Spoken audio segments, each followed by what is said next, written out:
ओम श्री गणेशाय नमः। अग्नि पुराण में अनंत चतुर्दशी व्रत के महत्व का वर्णन किया गया है और यही वो दिन होता है जिस दिन गणपति बप्पा की विदाई भी की जाती है। प्रिय भक्तजनों, अगर आप अनंत चतुर्दशी के दिन व्रत ना भी रख पाए हो तो आज के दिन आपको भगवान विष्णु के अनंत स्वरूप की पूजा करने के साथ ही व्रत कथा जरूर सुननी चाहिए। माना जाता है कि अनंत चतुर्दशी का व्रत सबसे पहले पांडवों द्वारा रखा गया था, जिसके बारे में एक कथा मिलती है। जब दुर्योधन पांडु से मिलने गया तब माया महल का दृश्य देखकर वह धोखा खा गया। माया महल के करण भूमि मानव जल के समान प्रतीत हो रही थी और जल भूमि के समान। तब दुर्योधन ने भूमि को जल समझकर अपने वस्त्र ऊपर कर लिए, परंतु जल को भूमि समझकर वह तालाब में गिरा। इस पर द्रौपदी ने उपहास करके कहा, अंधे का पुत्र अंधा।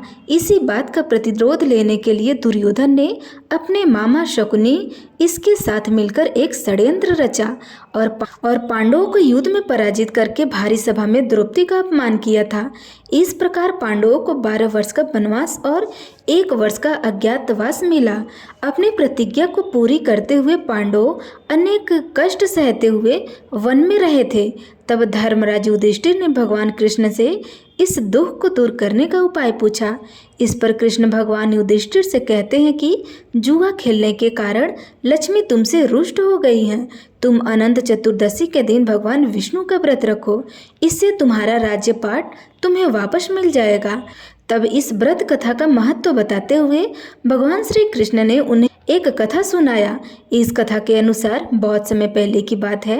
एक बहुत ही तपस्वी ब्राह्मण था जिसका नाम सुमंत और पत्नी का नाम दीक्षा था। उनकी एक पुत्री भी थी जिनका नाम सुशीला था। सुशीला बहुत सुंदर और धर्मपरायण कन्या थी। जब सुशीला कुछ बड़ी हुई तब उसकी मां की मृत्यु हो गई। जब उसके पिता सुमंत ने कर्कश नाम की स्त्री से विवाह कर लिया तब सुमंत ने अपनी पुत्री का विवाह ऋषि कौंडिल्य के साथ किया। तब कर्कशा ने अपने जवाई को ईंट और पत्थर के टुकड़े बंद करके देती है, क्योंकि जब पुत्री का विवाह किया जाता है तब पुत्री और दामाद को विदाई में कुछ न कुछ उपहार दिया जाता है। ऋषि कौंडिन्य को ये सब बहुत बुरा लगा, किंतु उन्होंने उपहार समझकर ईंट और पत्थर के टुकड़े अपने साथ रख लिए और इस प्रकार बहुत ही दुखी मन से अपने पत्नी को विदा कराकर चल दिए। चलते चलते शाम होने को आई। अब वे दोनों एक नदी के किनारे पहुँचे। वहाँ पर जाकर सुशीला ने देखा कि शाम के समय नदी के तट पर एक सुंदर वस्त्र धारण करके कुछ स्त्रियां किसी देवता की पूजा कर रही है। सुशीला ने उनके पास जाकर इस व्रत की पूजा विधि और महात्म्य के बारे में पूछा कि वह किस देवता की पूजा कर रही हैं। तब महिलाओं ने उन्हें बताया कि वे अनंत चतुर्दशी की व्रत कर रहे हैं और इस समय अनंत देवता की पूजा करके यह अनंत डोरा अपने हाथों में बांधेंगी। तब सुशीला ने भी यह व्रत किया और पूजा करके 14 गांठों वाला डोरा हाथ में बांधकर ऋषि कौंडिल्य के पास आकर सारी बात बताई। ऋषि कौंडिल्य ने सोचा कि इनकी पत्नी उन्हें अपने वश में करने के लिए इस डोरे को लेकर आई है। ऋषि कौंडिल्य ने उस धागे को तोड़कर अग्नि में डाल दिया। ऐसा करने से अनंत देवता का अपमान हो गया। इसके फलस्वरूप अनंत देव क्रोधित हो गए। परिणाम स्वरूप ऋषि कौंडिन्य दुखी रहने लगे। उनकी सारी संपत्ति नष्ट हो गई और वे गरीब हो गए। एक दिन उन्होंने अपनी पत्नी से कारण पूछा। तब उनकी पत्नी ने दुख का कारण बताते हुए कहा कि आपने अनंत भगवान का तोर जलाया है। जिसके बाद ऋषि कौंडिल्य को अपनी इस गलती का पश्चाताप हुआ और वह अनंत को प्राप्त करने के लिए वन में चले गए और भड़काने भूमि पर गिर पड़े। तब अनंत भगवान ने उन्हें साक्षात दर्शन दिए और कहा कि तुमने मेरा अपमान किया, जिसके कारण तुम्हें इतना कष्ट उठाना पड़ रहा है। अब क्योंकि तुमने अपनी गलती का पश्चाताप कर लिया है, इसलिए अब मैं तुम पर प्रसन्न हूँ। तुम घर जाकर अनंत व्रत को विधि पूर्वक करो। 14 वर्षों तक व्रत करने से तुम्हारे सारे कष्ट दूर हो जाएंगे, तब तुम दोबारा संपन्न हो जाओगे। इस प्रकार ऋषि कौंडिल्य ने विधि पूर्वक अनंत व्रत किया और उन्हें सारे पापों से मुक्ति मिल गई। कहा जाता है कि जो भी भक्त अनंत व्रत प्रारंभ करता है उन्हें फिर लगातार 14 वर्षों तक इस व्रत को करना चाहिए। इस व्रत कथा को सुनने मात्र से भी अनंत गुना फल की प्राप्ति होती है। अनंत चतुर्दशी की इस कथा को सुनने मात्र से आपके सभी बिगड़े कार्य बनते चले जाएंगे और आपके घर में माँ लक्ष्मी जी की अस्थायी वास भी हो जाएगी। आज के दिन भगवान विष्णु के अनंत स्वरूप की पूजा की जाती है। इस दिन 14 गांठें लगाकर एक तार तैयार किया जाता है जिसे अनंत कहते हैं। इसकी विशेष रूप से पूजा की जाती है और पूजा करने के बाद इसे अपने हाथ में बांध लिया जाता है। इस दिन सुबह के समय स्नान करने के बाद अपने मंदिर पर कलश की स्थापना करनी चाहिए। अपने मंदिर में कलश की स्थापना करनी चाहिए। इसके बाद कलश में भगवान विष्णु की तस्वीर की भी स्थापना करनी चाहिए। अब एक धागे को कुमकुम, केसर और हल्दी के रणकार अनंत सूत्र बनाया जाता है। इसमें 14 गांठें लगा दी जाती है।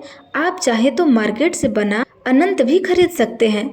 अब भगवान विष्णु की तस्वीर के सामने आपको इस अनंत धागे को रखना होता है और भगवान विष्णु और अनंत सूत्र की पूजा करनी होती है और मंत्र का भी जाप करना चाहिए।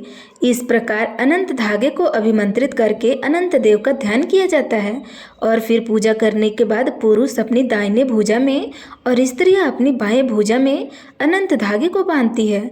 कहा जाता है इस अनंत धागे को बांधने मात्र से हर प्रकार के संकटों से मुक्ति मिलती है। आपको आपके जीवन में कोई भी कष्ट परेशानी नहीं रहती है। आपके सभी कार्य बनते चले जाते हैं। अगर आज के दिन आप इस अनंत धागे को अपनी भुजा में बांधना चाहते हैं तो आज के दिन आपको व्रत रखना चाहिए और इस व्रत में एक समय ही भोजन करना चाहिए और भोजन भी बिना नमक की करनी चाहिए। अगर आप आज के दिन निराहार और निर्जल रहकर अनंत व्रत करते हैं तो बहुत उत्तम है। सबसे पहले आज के दिन आपको भगवान गणेश जी की पूजा करनी चाहिए और इसके बाद ही अनंत देवता की पूजा करनी चाहिए। हिंदू धर्म में किसी भी मांगलिक कार्यों में रक्षा सूत्र बांधने की परंपरा है और अनंत चतुर्दशी के दिन भगवान विष्णु के रक्षा स्वरूप का पूजन भी किया जाता है। 14 गांठों वाला रक्षा सूत्र बांधा जाता है जिसमें हल्दी और रोली लगाकर रक्षा सूत्र को पुरुष अपने दाएं हाथ में और स्त्री अपने बाएं हाथ में पहनती है। हल्दी व्यक्ति के गुरु ग्रह को शुद्ध करता है और गुरु ग्रह के शुद्ध होने पर और बलवान होने से व्यक्ति में ज्ञान और विवेक का विकास होता है। रोली के प्रयोग से व्यक्ति के उमंग, उत्साह, शक्ति, आत्मविश्वास और सकारात्मक ऊर्जा का प्रवाह होता है और आज के दिन बांधे जाने वाले 14 गांठों वाला अनंत सूत्र को 14 लोकों का प्रतीक माना जाता है, प्रतिनिधित्व करती है और रेशम की डोर से बना हुआ यह सूत्र भक्तों की रक्षा कवच होता है। इसे बांधने के बाद भय से मुक्ति मिलती है।